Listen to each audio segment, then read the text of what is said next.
Good morning, students. I just welcome all the students of class 9. Today we'll discuss about the tissue. In the last class, if I recall, that we studied about the tissues of the plants and the animals. Today we will discuss about the tissues of the animals. What are the different types of the tissue? You see, you can have your one snap this about the outline of these tissues that will give you the directions also. You see, the tissue of animal has been categorized into the 4 types. Enter tissue of animal.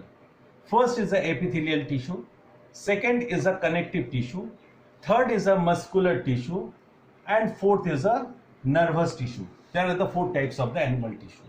Now further we will see that how this epithelial tissue and connective tissue, muscular tissue and nervous tissue works, and what are their functions, where they are situated. These are the different aspects are there. First, let us start with the epithelial tissue. Epithelial tissue actually always concerned, you must remember, epithelial tissue always concerned with the covering of the parts.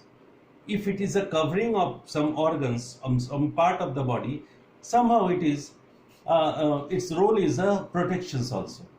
So let us see.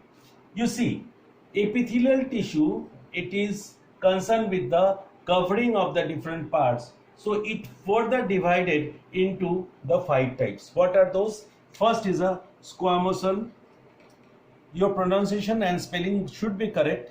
Squamosal, S-Q-U-A-M-O-U-S, squamosal. Then is a cuboidal, Q-U-B-O-I-D-A-L, cuboidal. Then third is a columnar, C-O-L-U-M-N-A-R.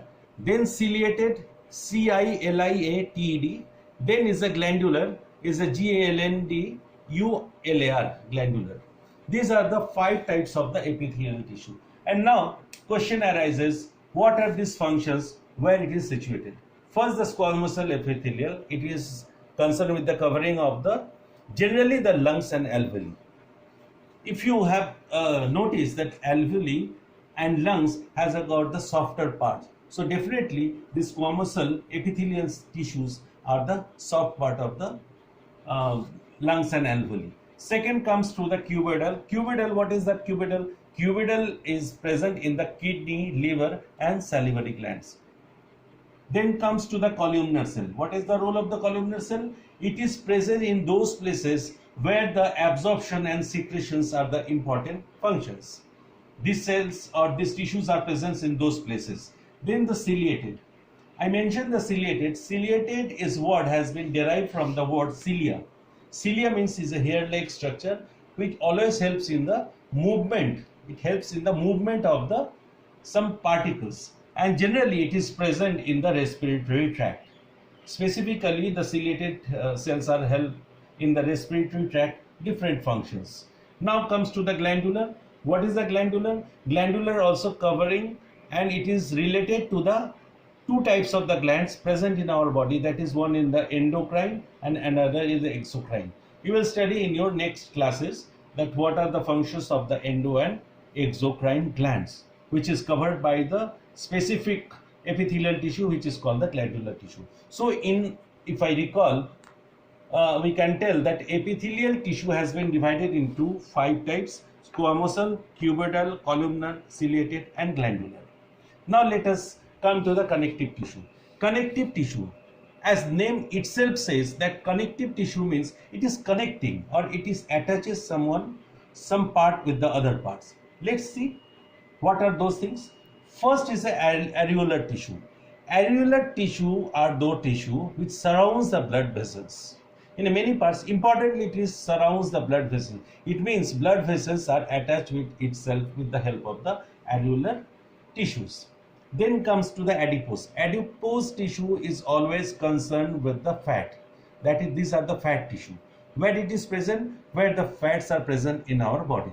First is the fat tissue present in the beneath the skin. So apart from the fat part of our body, it is also present beneath our skin. You'll find the adipose tissue. Then comes the third is the bone. areolar, adipose, then bone. What are the functions of the bone?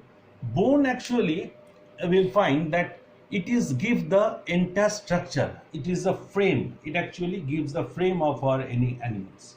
So it has got the major role, and these bones consist of the many types of cells are there. It is known as osteoblast, osteoclast. These are the different types of cells are there, and this bone are made of that. And you understand there are the many bones which actually give the structure of our body.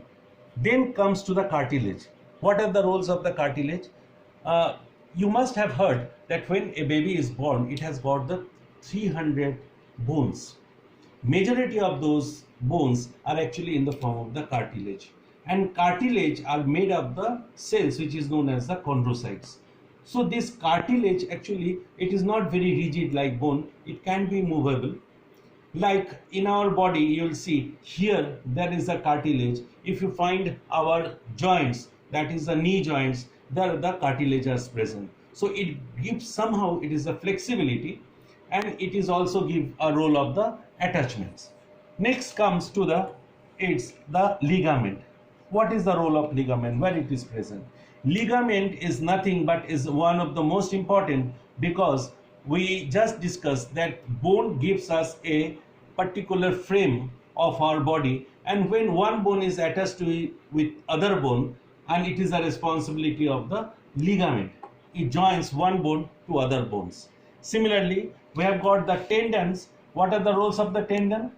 As ligament joins bone to bone, and tendon joins the bone to the muscle, then only it is possible that we give certain the structure of our body. So it is importantly areolar, adipose, bone, cartilage, ligament, and tendon. These are the important connective tissue. And last but not least, it is the blood, which is most important connective tissue in our body.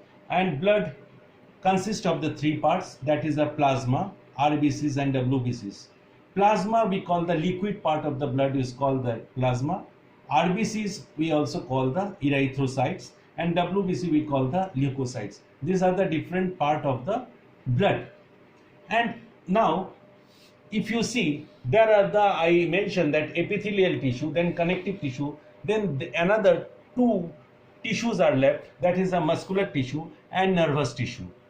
What I suggest, you just take the snap of this outline, that will give you certain directions, and also you concern with the NCERT books, that will give a particular directions. In the next class, I will take you the muscular tissue and nervous tissue, where these are present and how they functions, and it is their function is how it is important for our body. So till then, good day and goodbye to all of you. We'll meet in the next class.